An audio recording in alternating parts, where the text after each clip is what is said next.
Эми сиздерге туура товарды тандаганды үйрөтөм. Мисалы үчүн, любой бир товарды тандайлы бул жерден биринчи учурда мынакей домашняя страницасы чыгып калган беттеги сүрөттөрдөн карасаңыздар, мынакей сатып алган адамдар көрүнөт бул жерден. 6819 адам сатып алыптыр. Бул жерде карасаңыздар бул товарда көп адам сатып алыптыр. Бул товарды андан да көп сатып алыптыр. Бул болсо кызыл болуп турган бул товардын ценасы. Эми, например, бир сумкага кирип көрөлү. Товарга мисалы үчүн шуну кантип тандайбыз? Бул пижамага кирип көрөлү. Бул пижаманын мен сатып алсам болот экен, анткени бунун сатып алуучулары көп экен. Карасаңыздар, бул жерде 4,7 миң адам сатып алыптыр бул товарды. Эми мага качествосы кандай экенин көргүм келсе, ылдыйжаны түшүрөм дагы бул жерден. Ылдыйжаны түшүрсөңүздөр описаниялар бар.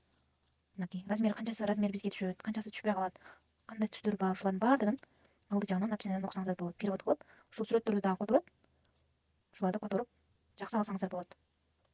Бул жерде 70% хлопок или 1% дагы бир нерсе экен, ушул сыяктуу ушул сөздөрдү дагы перевод кылып, жакшы материал жакшы алсаңыздар болот. Эми сөзсүз түрдө биз аттыктарына киребиз. Аттыктарына киргениңиздерде бул жерин басасыздар. Мынакей карасаңыздар, 6568 адам аттык калтырыптыр. Эми киресиздер. Киргениңиздерден кийин бул товар реальность кандай экен көрөсүздөр. Мынакей чын эле сүрөттөгүдөйбү, сүрөттөгүдөй эмеспи, кандай келетини карасаңыздар. Вроде сүрөттөгүдөй эле. Биринчи учур товар сатып алып жатканда арзан жана сапаттуу товар алам десеңиздер, ушул сатылган адамдарга карайсыздар. Андан кийин отзывдарына карайсыздар. Отзывдары дагы өтө көп болушу керек.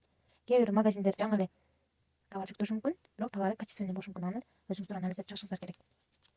Бул жерде карасаңыздар, мынакей ушундай белгилерди мен сиздерге по порядку үйрөтөмүн. Ушундай белги көрсөңүздөр сатып алсаңыздар дагы боло берет.